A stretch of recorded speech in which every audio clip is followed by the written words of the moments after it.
Well, welcome to my Harlow, my life, and second take. And but Take two. but as I was saying before, I realised I didn't press record. I mean, the only man that's in Harlow's history that's got a body better than David's in Italy, and the old statue. I mean, a stomach of granite, and all the women faint when he walks past when he's got his shirt off. I mean, of course, it's the one and only Mr. Junior Dadson. I mean, Junior, I mean, how's life been treating you? You know, in lockdown and being away from football. Well, I mean, being away from football has been quite tough because, I mean, people use football for a lot of things, and I think football. I mean, you realise how much of a stimulant football is when you can't play it, and definitely being away from it has been quite tough. I've seeked other ways of stimulating the body by running, etc., etc. And COVID conditions have been, they've been difficult, they've been very different. But again, as when you consider the people that have lost their lives, knowing that my family have had no casualties, you've got to be pleased with that. So yeah, No, absolutely. So I mean, I suppose everybody tells me when I first started saying that we was going to do these sort of shows, the one name that everybody said you've got to get Mr. Dadson on. You've got to get Mr. Dadson on. There was a couple of names, but he was the man. That everybody wants me to have a chat with. But I mean, do you remember? I mean, how did it come about yourself actually coming on and actually signing for Harlow in the first place? Well, the story is actually quite random. So I had a few offers from certain clubs, but I didn't like the offers. So I had a friend in Alex Reed who, was going training for Harlow and coming back. It was pre-season, and one day he picked up the phone and he said, "Why don't you try and come down to Harlow?" I was like, "All right, who's the staff there?" He told me the names, Chapman and Cunningham, and I didn't know who they were at the time. I was like, all right, I'll come down. So I came down, and it just went from there. That's how I ended up at Harlow. It was just literally Alex asking me to come down. Probably the best phone call you ever made. It was a good. I appreciate what you've done, actually. Yeah, in hindsight, So it was a good call. Somebody said to me, have a look at Junior when he first started and see something. And I found a few sort of like goals that you scored for Blackburn and etc. etc. And when you look back, you were absolutely rapid even then, weren't you? I mean, that was some of the goals I've seen you score there it's incredible. Yeah, it's a funny thing. Like, it's a strange one because a lot of the goals you score, if it wasn't recorded, you'd probably forget a lot of them. So yeah, I guess it's quite cool having a lot of the goals I've scored recorded. It's quite refreshing when you go back and have a look. So yeah, I was a little bit quick back then, just a little bit. Yeah. I mean, with that, I mean, coming into Harlow, I mean, according to what I've got written down in front of me, it was a short spell for the first time that you was there in the 13-14 season, and a short spell, and then I think went off to Hornchurch and to VCD, and then re-signed back at Harlow in 2014. But can you remember your first game for Harlow back when you first joined them in that 13-14 season? Do you know what? The game I remember, it might not be the actual first game, but I believe it was a convincing victory against. It might have been Redbridge. I think we won like 8-3.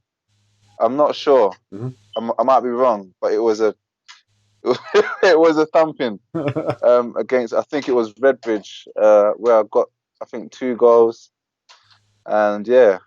I think Correct me if I'm wrong. No. I mean, with that, with Alex bringing you in and so forth, was there always a battle between the two of you, or competition between the two of you for being the top goal scorer? Do you know what? If I'm being honest with you, my whole mindset on goal scoring changed while at Harlow. Credit to Danny Chapman and Tom Cunningham. It was their kind of management, and including a player called Stan Magoo, who you might remember as well. Yeah. It was like a concoction of words and support from these three figures that changed my mindset. Because when I came to Harlow, I was more of a player who thought creating goals and being part of goals was what I'm there to do. But as my time extended at Harlow, Danny Chapman and Cunningham and Magoo kind of made me see that that's not enough, and that for what I have, I should be looking to win games either by creating or scoring them myself. So yeah, it wasn't always a competition until my mindset changed. So yeah. I mean, the season. I mean, can you remember a favourite goal or whatever else that you scored in that first sort of period of time? Oh, a favourite goal. Well, there's one that sticks out actually. It was a header. It was a header from quite a distance in the box. It was quite close to the edge of the box, and I didn't really have much time to do anything else. It was put your head on this to protect yourself first and foremost, and try and score whilst you're at it. And yeah, it went top bins. I can't remember who crossed it, but that goal stuck out for a long time because I've never really been a player who's known for his headed goals. So I mean, in that first period of time when you first came in, you know, before you left us and then came back, that period of time, what was the dressing room like then? Was that a good dressing room at that time, or was it a bit of a struggle there? Or it was a dressing room that it was a transitional dressing room for myself. It was a strong dressing room. I think in my first stint, it was a time when I discovered myself. I discovered what I could do and my role. I think I always had the same sort of capabilities, but mentally is where it all changed. And during that first stint, it was during that first stint that I realized what I'm supposed to be doing. So I'd say it was a big learning curve, and it changed everything. Definitely. I mean, away games in that early period, was that you and Alex together? Was it, or in the car, or was it other players? Yeah, no. Most of the time, it was me, Alex, and his dad. During the wins, during the defeats, it was me, Alex, and his dad most of the time. Yeah, a lot of conversations. The midweek ones were tough when we lost, but yeah, it was definitely just me, Alex, and his dad most of the time. Any fun stories you can tell us about? Wow. Well, I can say, some stories about the travelling. I can say that Alex's dad can drive. He can drive. That man can drive. He's probably taught me a few tricks from his driving. He can drive. Yeah, he can drive. Are we saying it was a bit of a white knuckle ride? I didn't say it. I didn't say it, but he knew how to get somewhere on time. I can say that. He definitely knew how to get somewhere on time. Bless him. Good guy. Perhaps you should have, if you was getting there on time, perhaps you should have took Fabian Sims in there with you. Funny thing is, Fabian lives much closer to Harlow than we did. He lives on the north side of London. So he should never have been late. But yeah. So I mean, as that went on, you know, you did you get? Was it an offer that you got from Hornchurch and that to sort of go? And at the time, were they in a high level, I mean, what was the mindset then at that time? I think during my first stint, I had sort of like established myself somewhat, along this level. So yeah, there was a lot of interest from teams that I played well against, and yeah, the Hornchurch manager, McFarlane at the time.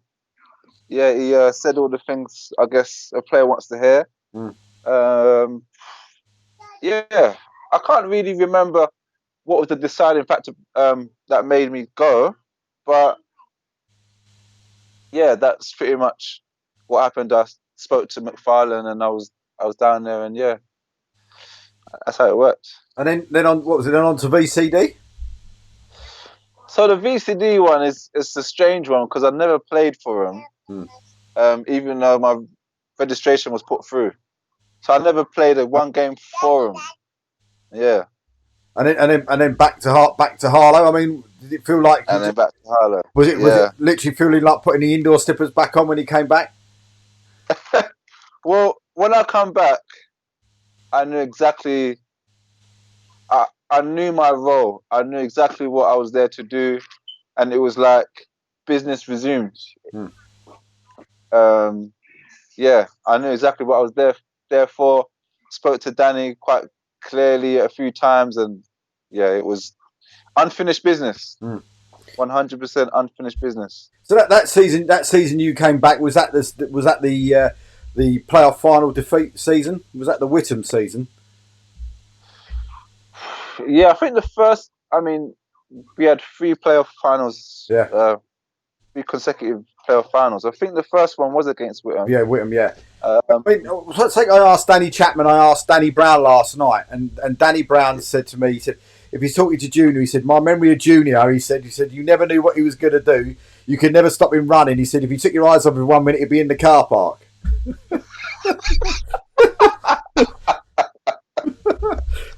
But I mean, but with that, you know, yeah, go on. I mean, with that season, playing with somebody, really experienced, like somebody like Danny Brown. I mean, what was that like? Because I see him as a scary character.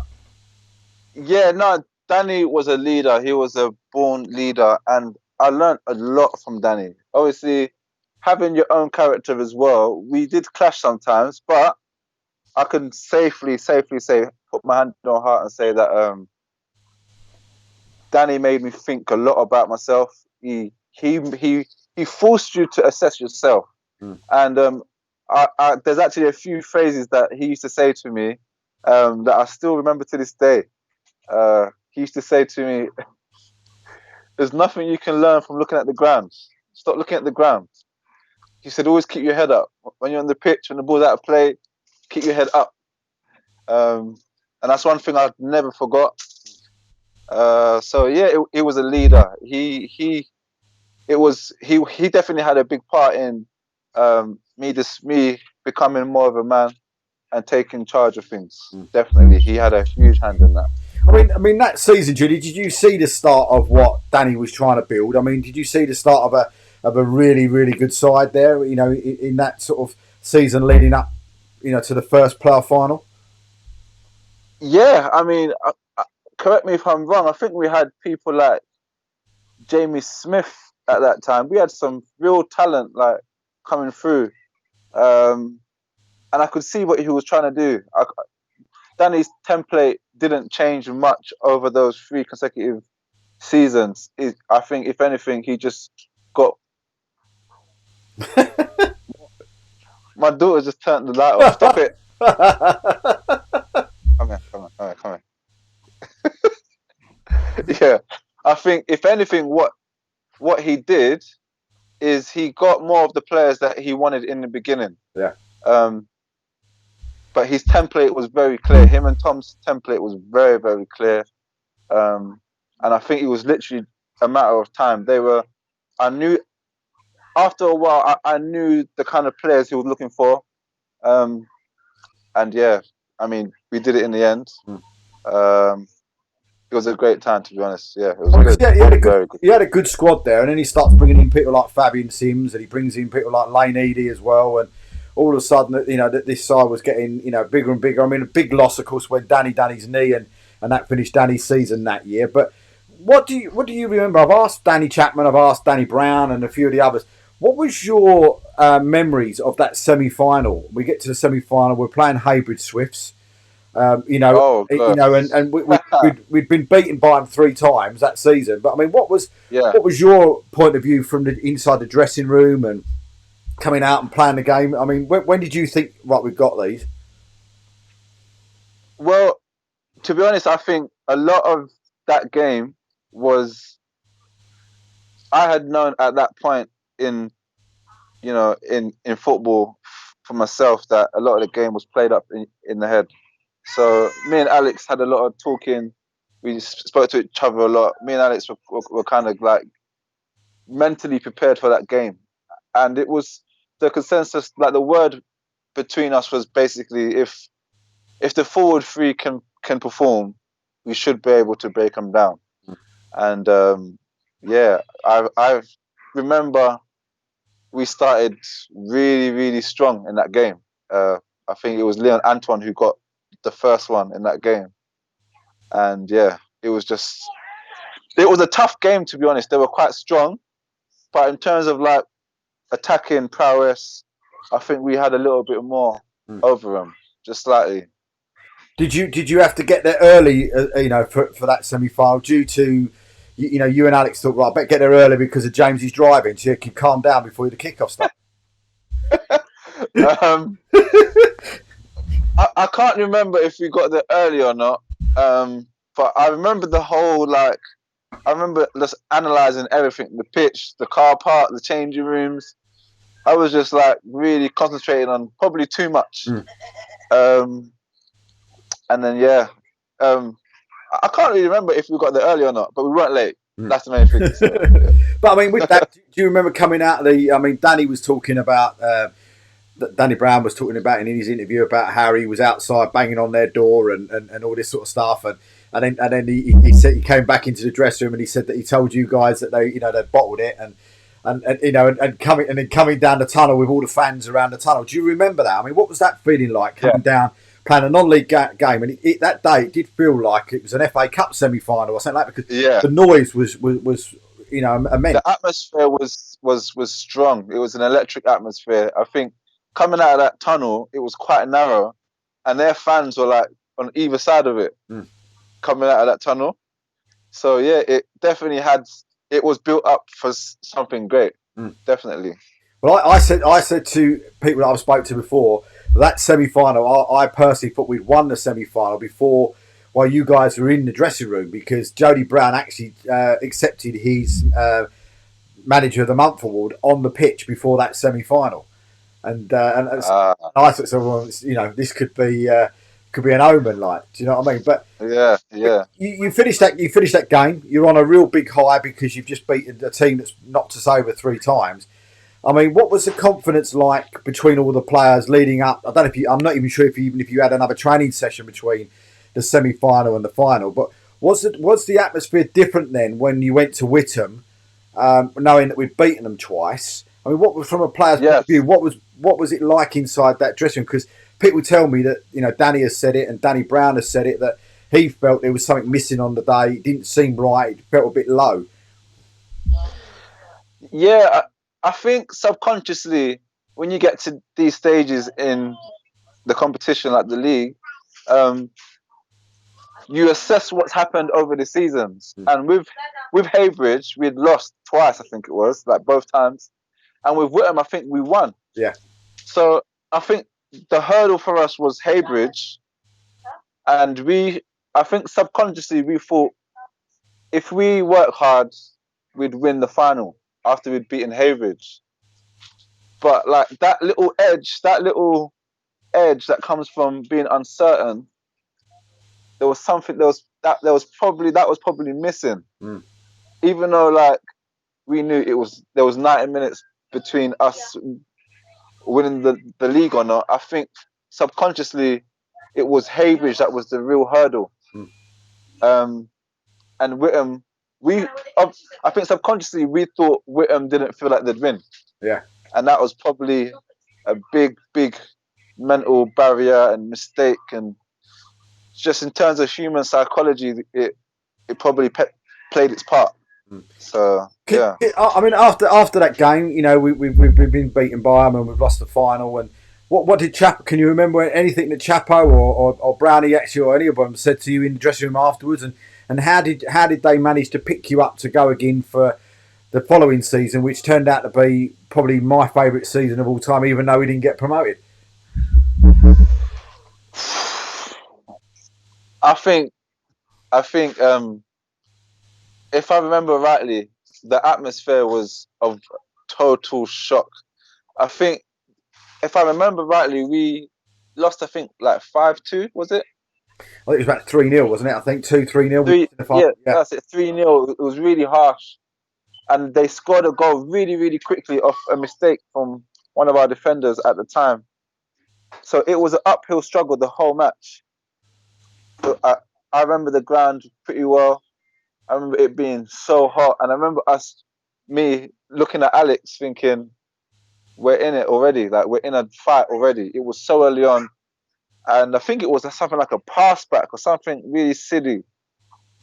I'm not gonna name his name, but his first name is Jay. Handsome young man. Yeah, he made a mistake, and yeah, it was a bit of complacency, and then we were just fighting. The second one, yeah, it was a harsh one.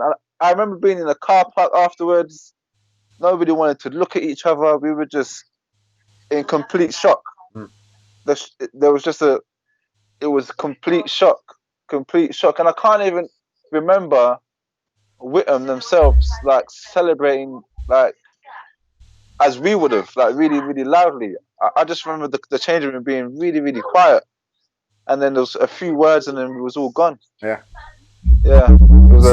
It was a harsh one. Is it one of those things? I don't know at the time if you was on contract at Harlow or not or anything like that. But was it a case of having to think during the summer whether you're going to go back and go again, or did you know, at some point during the summer that you was definitely going to be coming back and giving it another go?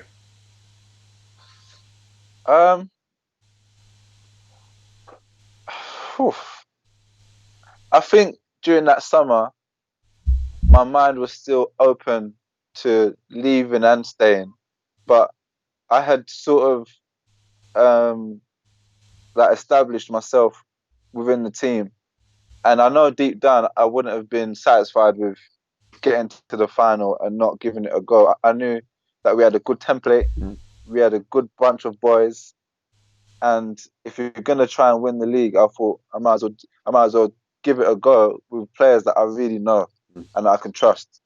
So I think the majority of me was just always gonna stay for the next season, 100%.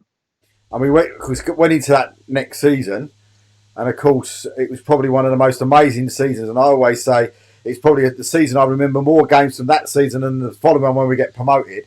Because we get 100 points, we score 100 goals, and we still don't go up. It was just. Yeah. But that was the season, if I remember rightly, that you and Alex had one heck of a battle to find that every single week. You might be winning one week, then he'd be winning the next week to be top goal scorer. Was that something you used to have a laugh and joke about when out off the pitch, and was there sort of real stiff competition between the two of you?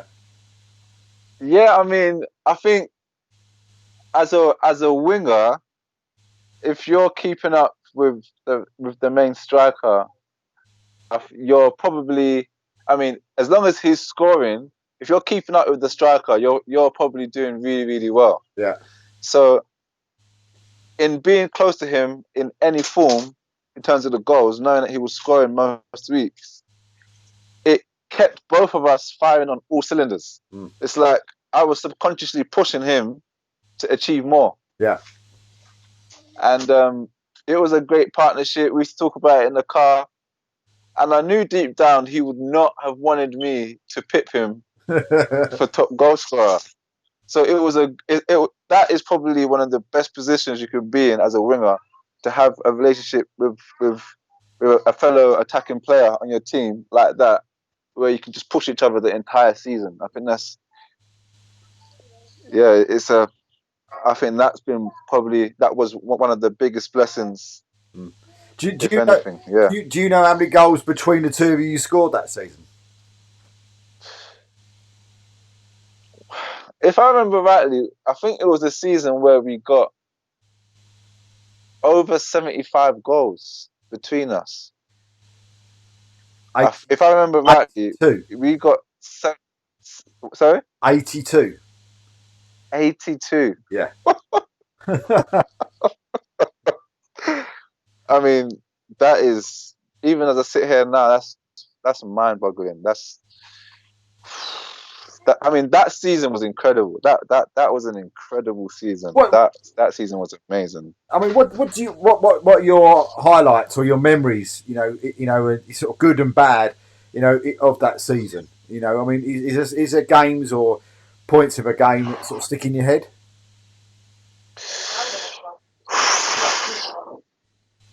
I mean,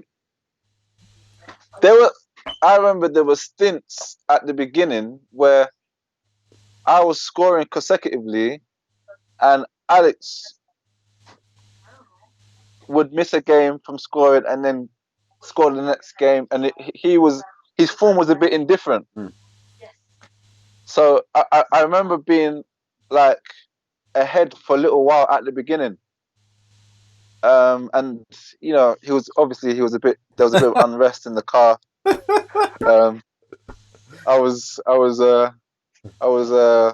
branded a bit selfish for a little while and a bit greedy. But it was a great time because when he got the ball rolling and those goals were coming, it was like a Rolls Royce it was just like a beast because he was then happy and scoring, and I was just happy to be, probably ahead of all the other wingers in the league. So it was a great feeling, and me and Alex both knew, our positions and roles in the club, and we took that on. If I was down, he picked me up.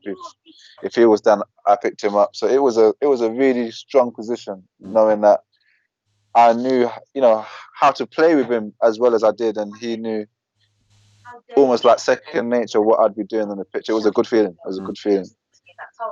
I mean, with that, going through the season and some of the games, did you guys as players at half time, at full time, was Chapo allowing you to sort of find out what Needham Market were up to, or was he sort of like making sure you weren't looking at phones and stuff like that? No, you couldn't be on your phone. You was not allowed to be on your phone at half time. If you was on your phone, it was seen as, you literally switching off from the job at hand. I mean, Chapo a couple of times said to us that we should see coming to football as a job because you're financed to do a job, and when you look at it like that,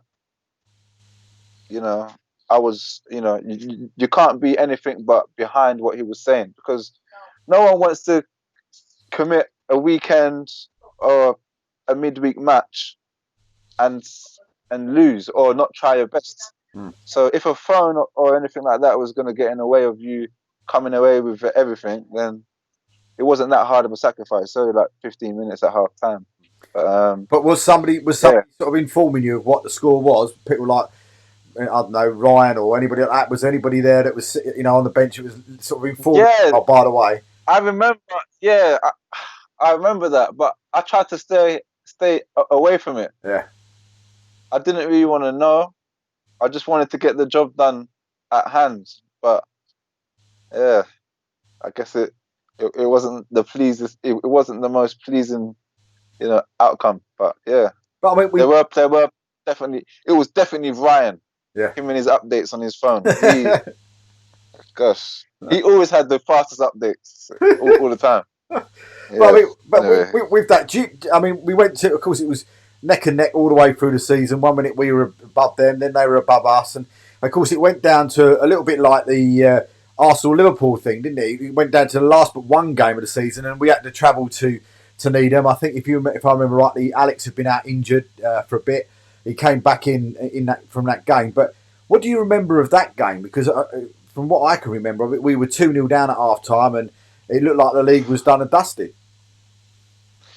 That game was emotionally a tough game. I remember it was a very, very hot day, and if I remember rightly, like their pitch is sort of like raised a bit. Like it's a bit like there's high trees on one side, and the change room's off in the corner, and there's a big stand on that side. That game mentally, especially going down 2-0, I think we went 2-0 down before half time. Yeah, if I'm right. Yeah. Yeah, that's it's tough knowing that like personally, I was one of the players that people would look to try and change things around. So it was just like, how am I going to get this job done? Because there's no way we're giving up here. They've scored 2 in 45 minutes. We can definitely get 2 in 45 minutes. It just didn't work out though. It was. And of course, then sort of, I think it was about 20 minutes in the second half, Danny makes the substitution, brings on Alex. I can't remember even went off. Moves Dave Cowley into centre midfield, and all of a sudden we're back to 2-2. And at the end of the game, I think it was almost the last kick of the game. Ball comes in, and somehow, and I still don't know to this day what Craig Pope was actually physically doing there, but he was there and stuck it wide. I mean, was that a situation where you're thinking, "Oh, I wish that was me," would have been there, or Alex? Then probably would have put it away. 100%. I mean, we had jobs around corners and stuff. We actually had like specific roles, and the Lord knows, me and Alex would have bitten someone's wrist off to be in that position. 100%. But yeah. Now being the type of player Mr. Pope is, how much grief did you give him in the dressing room afterwards? We didn't need to. He done it all. He probably was his harshest critic. You didn't need to say anything to him. He was devastated. You didn't need to. You could just look at him. Yeah. You could just look at him. He was probably one of the most outwardly focused people ever. Like you could see how focused he was from the outside. You didn't like with me. Sometimes I guess you can misread how focused I am because I'm a smiler. I like to smile even when I'm, working hard. But with Craig, you could see how concentrated he was. You didn't need to gauge him or speak to him to know how devastated he was. He was a little bit inconsolable. So we then move on to the Saturday when we're end up on the next week. We're playing, I think if I'm right in saying, Thamesmead, and they're playing Chatham. We score earlier on, and at that stage, I think we're up, we're champions, and then, well, it all went a bit pear-shaped, didn't it? Man, oh man.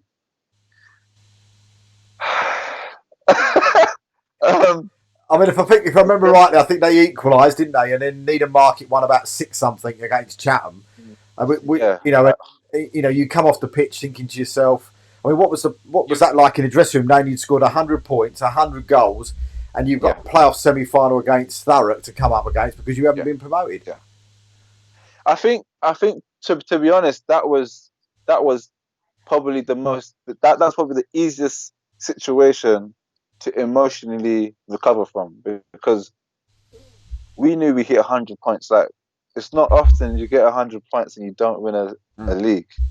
So I think emotionally, it was the easiest to capture yourself from and go again from, because we were like, okay, we've got 100 points. We've got a strong squad.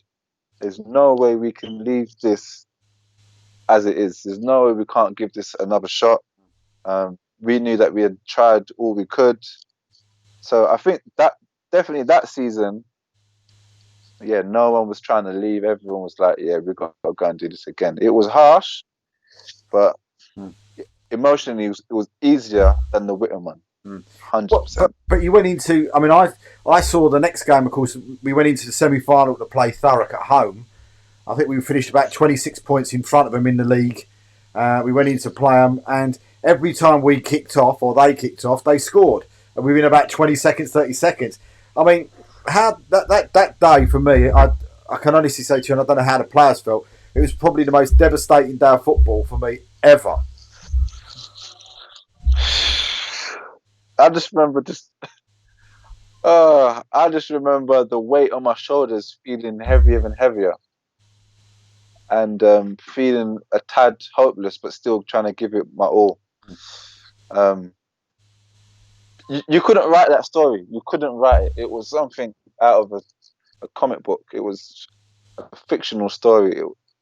How it unraveled, you couldn't have guessed that at all. It was, yeah, it wasn't nice. So you just said then. I mean, what was that dressing room like when you went back in there after that? We've just been defeated. We're out. With 24 points in front. I mean, what were the boys feeling like in that dressing room then?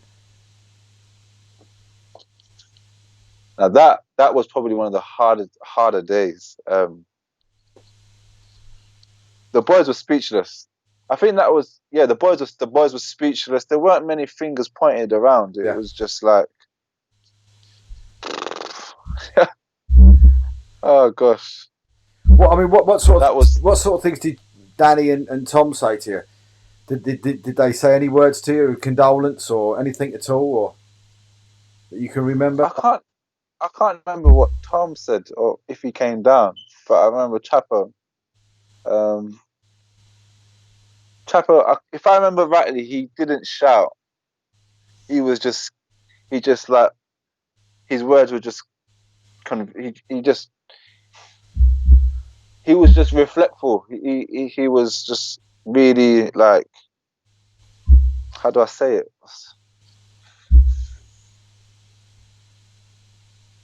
Sad. If I say it in the most simplest way, it was just a sad feeling. The atmosphere was low, the morale was low.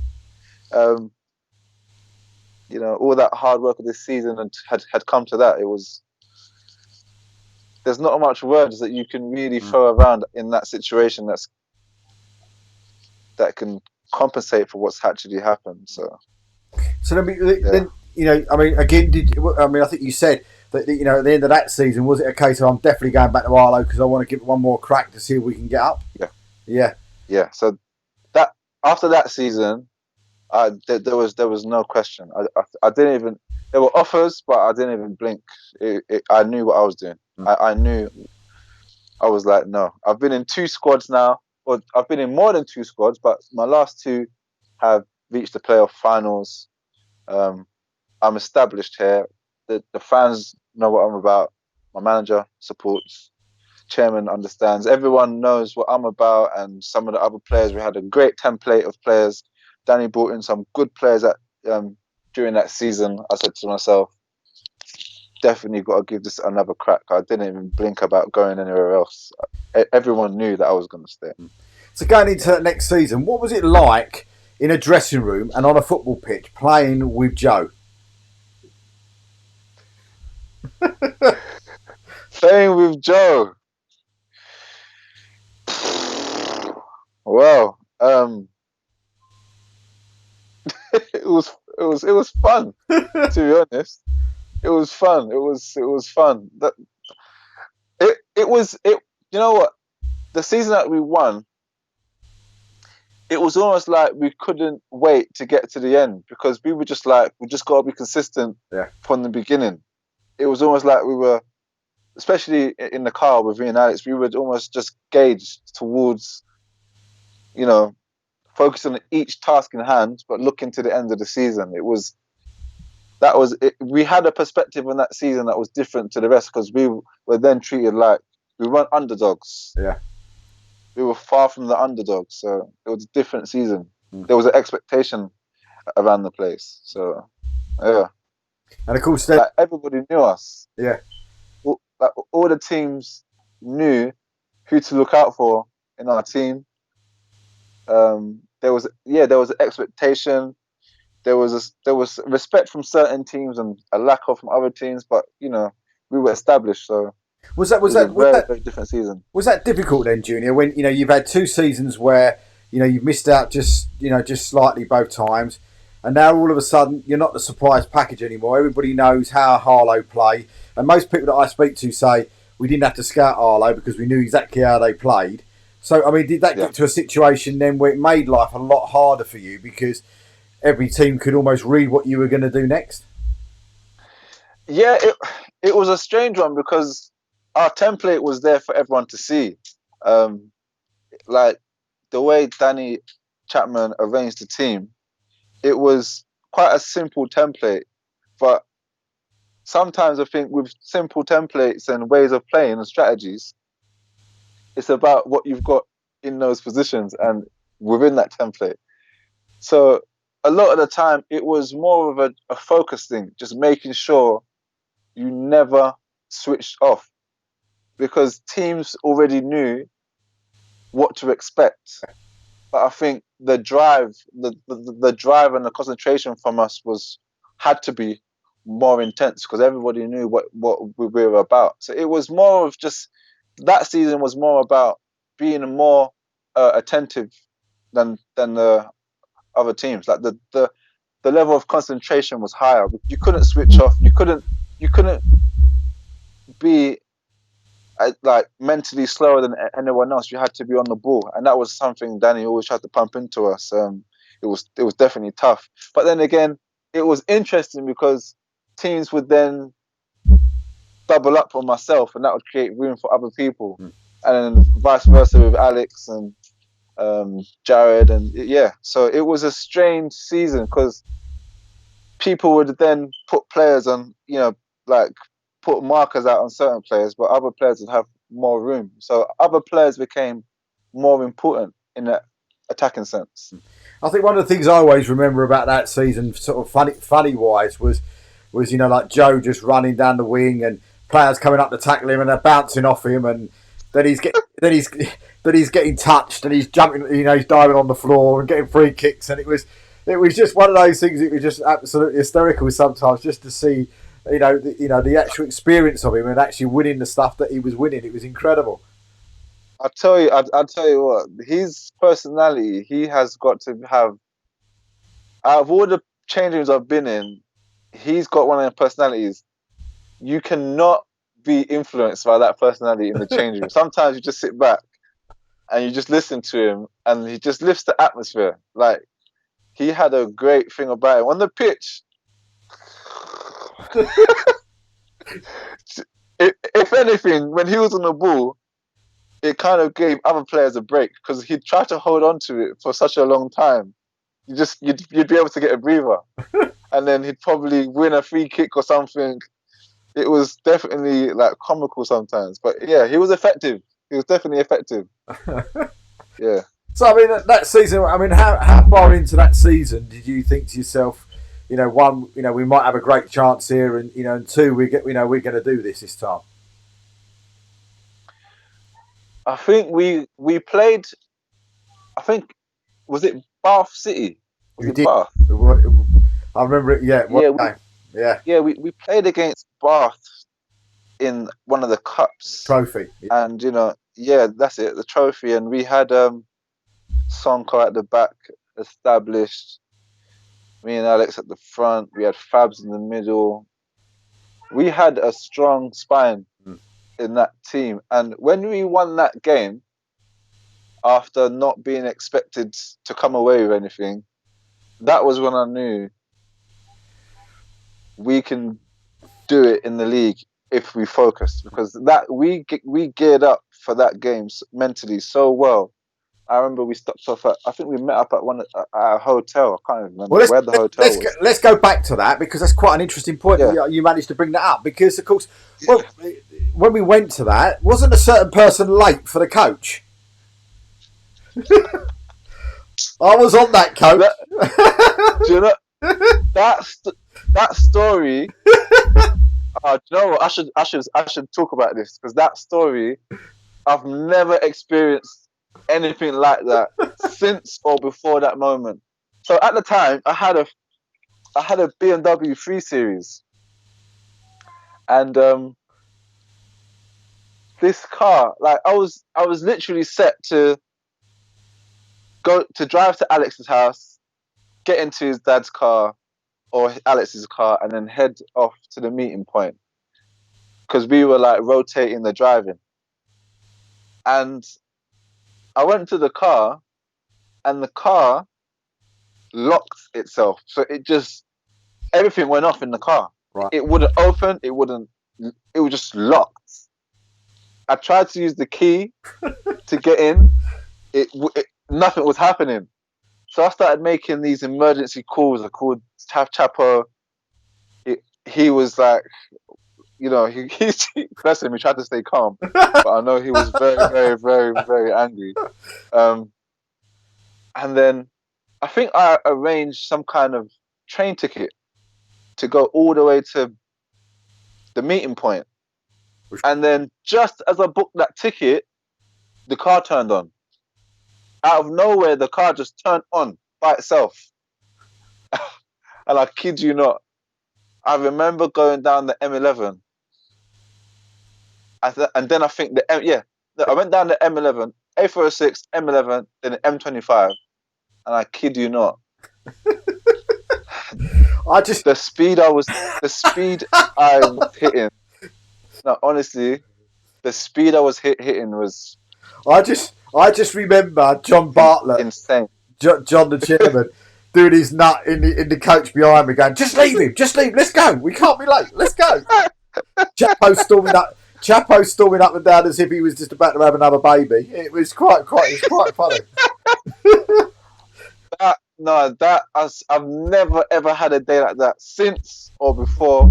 It was like the movie. I was literally about to start jogging to get the train, and then the car turned on, and I bombed it. I can't remember how many tickets I got from that one ride, but the car was on fire. The bonnet was. All I remember someone saying is it must be something wrong because Fabian's got here before him.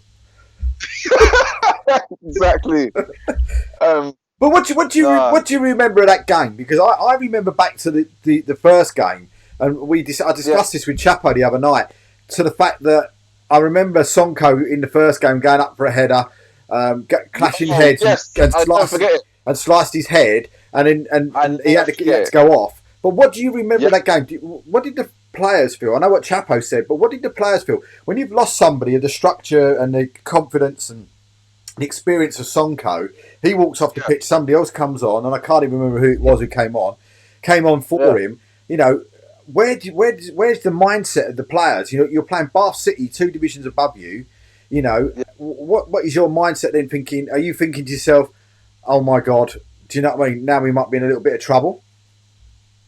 During the home tie, when he done his head, that header that he went up for, I'll never ever forget it, because it was a sunny day, and it was like, them perfect positions when you go up for a header, your arms are out and you're about to pump your neck, and I just remember his head was sliced open as if he was under a knife in a hospital, and it was too much. It was just gushing, and he was off the pitch. And it was a strange one because, the senior players in the team all knew each other's responsibility, and we knew that if all the senior players in the team performed, we would be able to pull it. We would be able to pull it off. Yeah.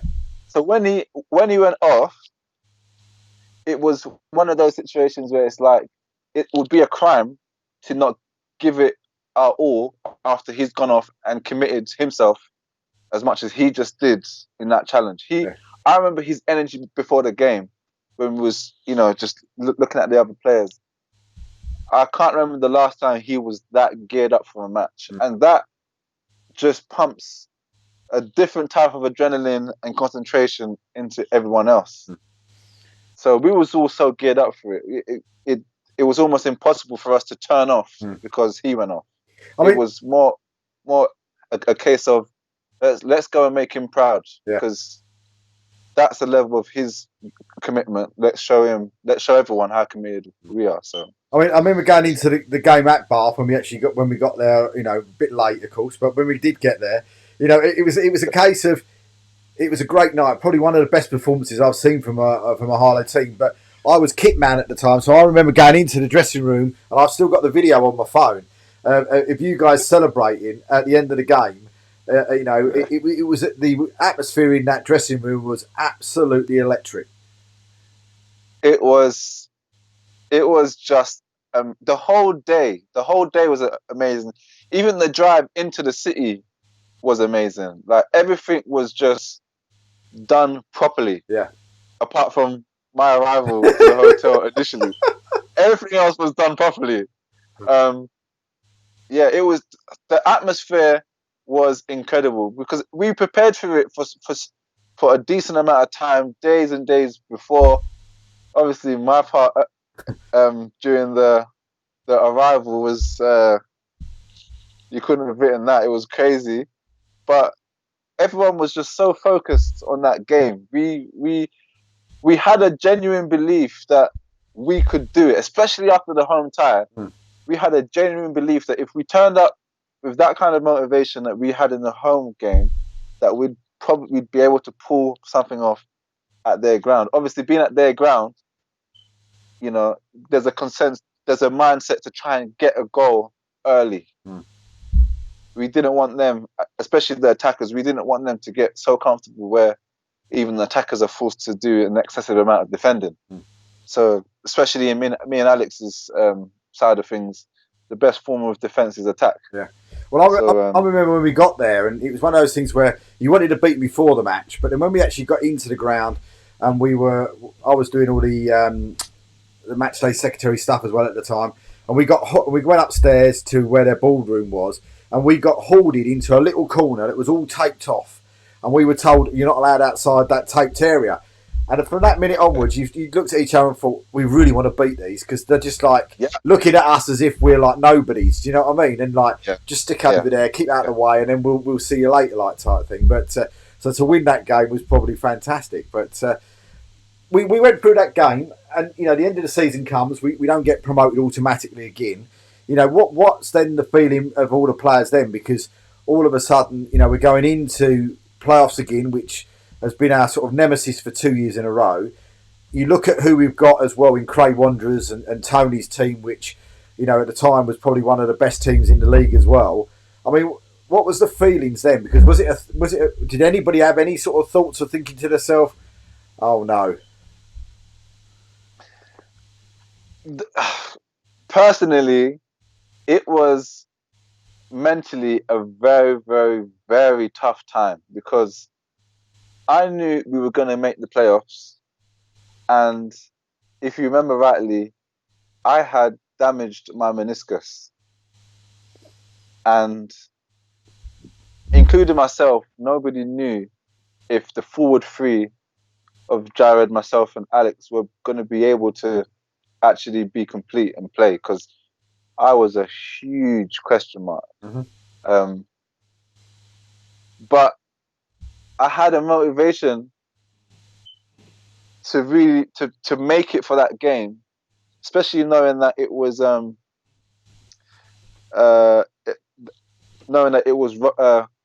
Russell. Wait, Russell.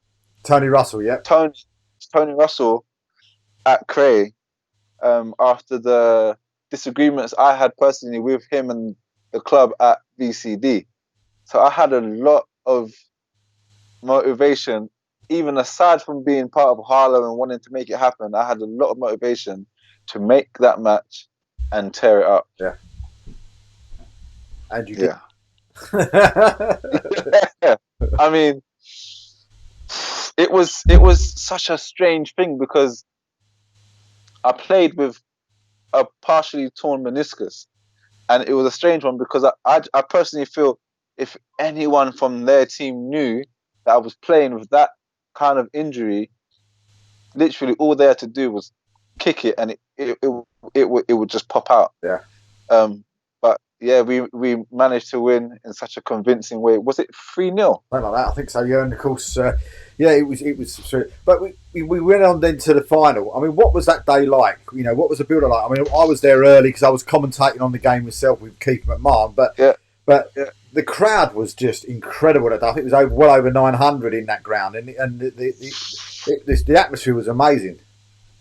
the atmosphere would make like a small league club proud. The atmosphere was electric. There were people there that you just wouldn't have expected to be in a crowd.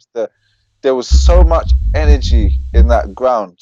And again, it was another manager I'd played with before.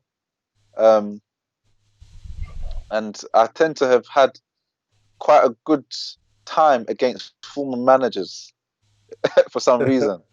But the atmosphere, it was all built up to be amazing. Obviously, I don't usually, but I had to take an unheard of amount of painkillers. I don't really take any kind of medication, but I was on serious painkillers.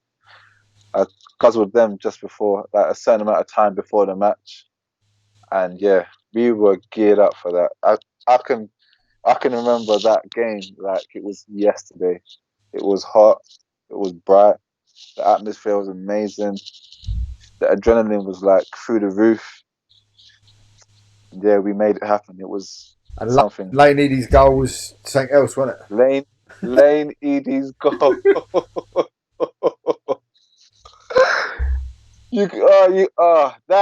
That's something that's something you write in a fictional cartoon.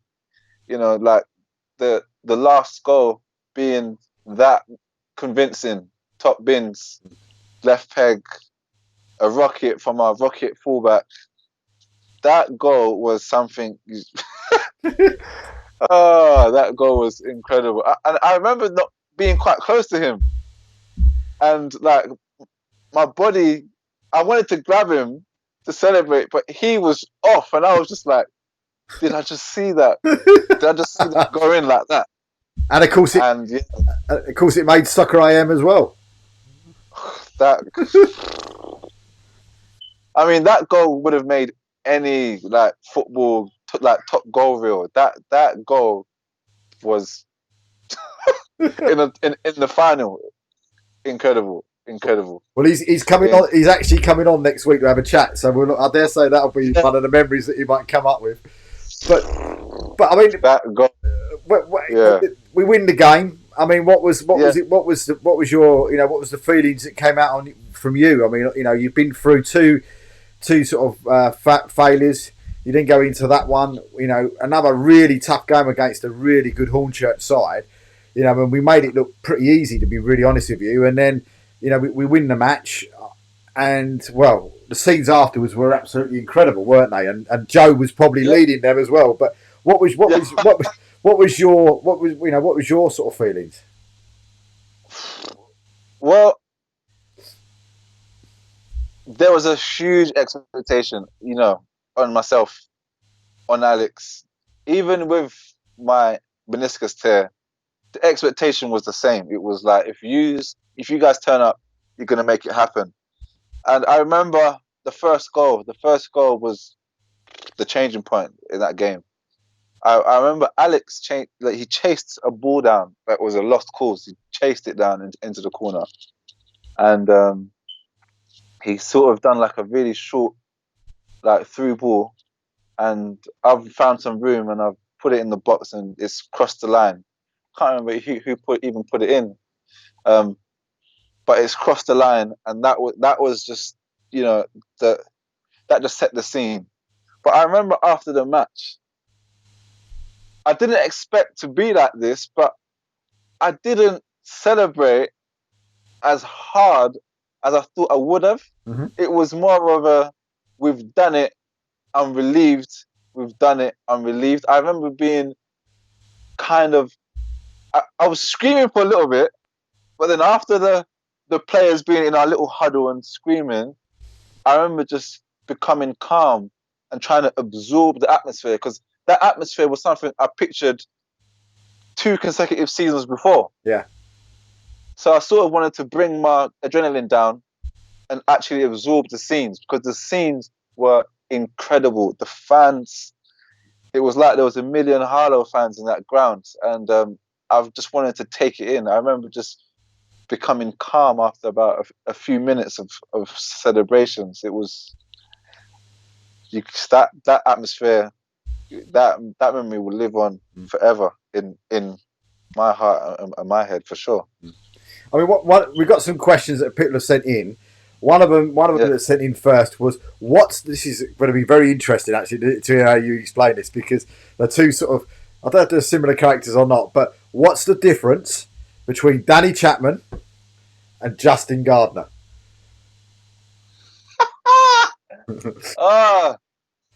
What is the difference?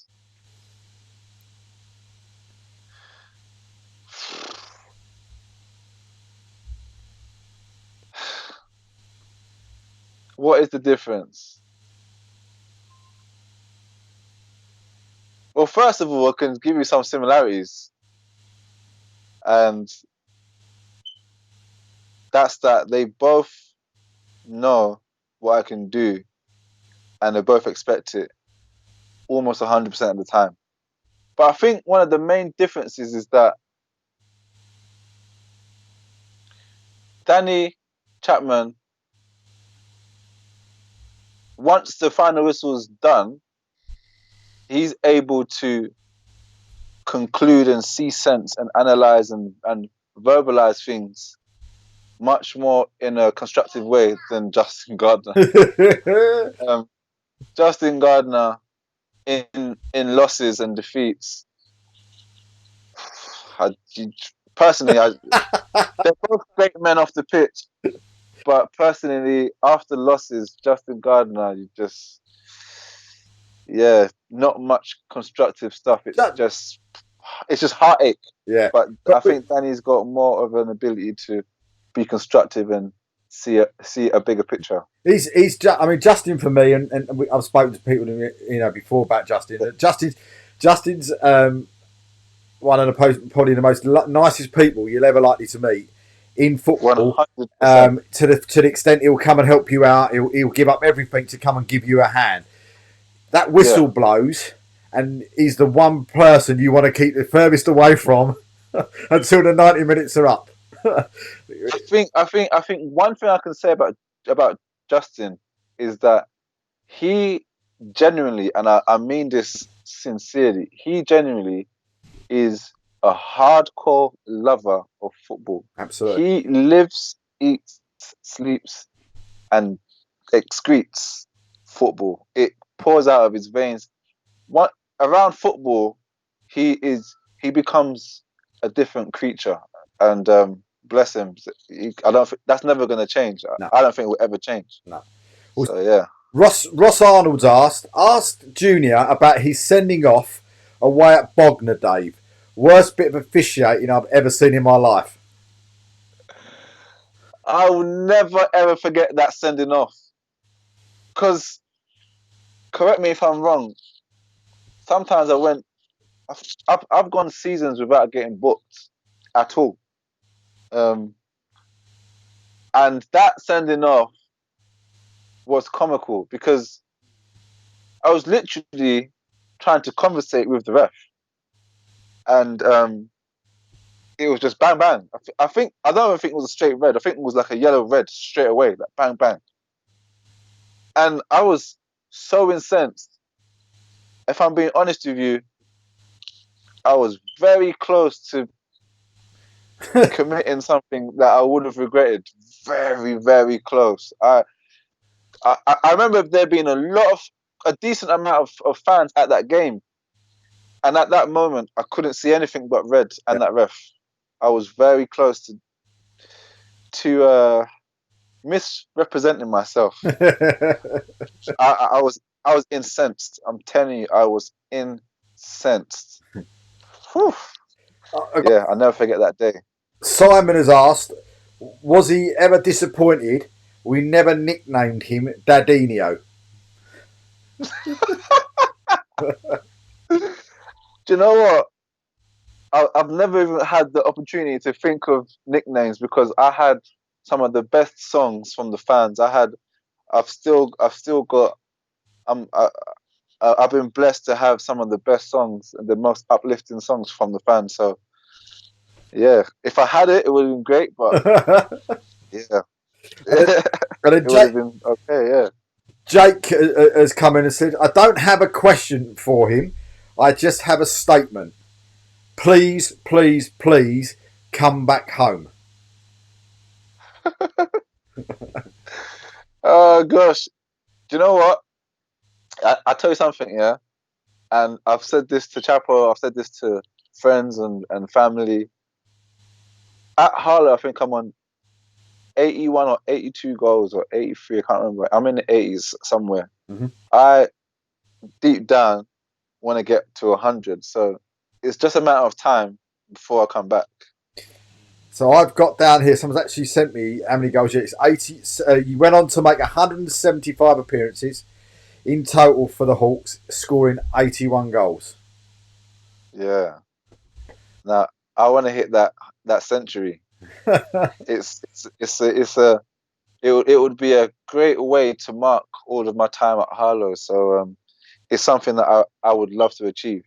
So I think it's a matter of time. I mean, I you know, when you listen to the fans and you listen to people, especially when you're in the ground and you listen to people, and your name comes up, I think out of all the players that have been in there, you know, Alex has scored all the goals, broken the records, and there's always sort of, for me, that I hear, you know, the two names that always come up that people talk about with a lot of passion, a lot of excitement, and it got very much a lot of time for. One is Fabian, and of course the other one is yourself. And you know, everybody in that ground would absolutely love to see you back in the red of Harlow, and you know, and everybody absolutely adores you. I've not heard one person say one bad thing about you ever.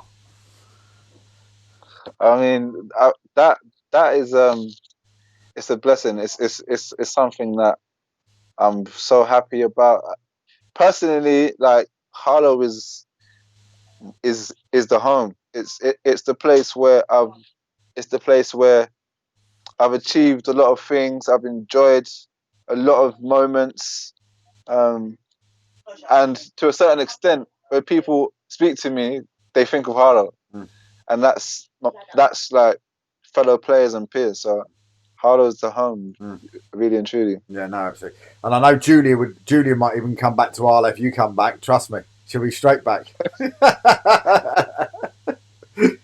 I mean, yeah, as I said, coming back is literally it's as simple as a conversation between myself and Chapo.